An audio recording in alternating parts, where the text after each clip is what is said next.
I'm a person who, first of all, is very interested in addiction, and I'm very interested in people having control over their own lives, and I'm interested in that both from a scientific standpoint and from a political standpoint. So I'm a person who combines a feeling that telling people their powerlessness, telling people they're powerless or that a substance overwhelms them is not good. There's a term called social learning. It's not a good way to teach people about alcohol. In fact, there's some groups that do very well in training people to drink. Jewish people, Italian Americans, Chinese people.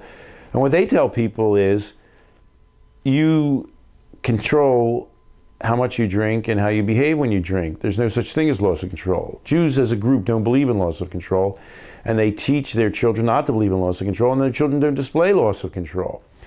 Teaching people, on the other hand, that alcohol is an overwhelming experience is nothing but a self-fulfilling prophecy. So I don't think it's effective social learning. I don't think it's effective prevention. I don't think it's effective treatment to explain to people how they're powerless.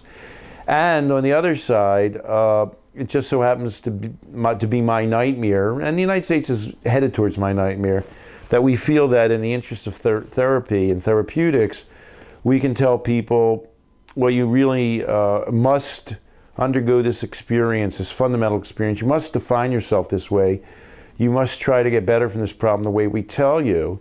And under the guise of medicine, really we're dictating people's personal lives, their deepest feelings about themselves. I'm also an attorney, and I've defended people in cases where that's true.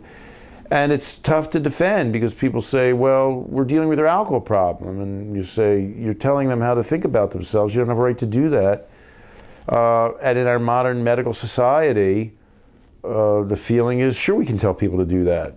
We'll tell them to do whatever we think they need to do in terms of our sense of what's going to make them less likely to be an alcoholic or have a drug problem.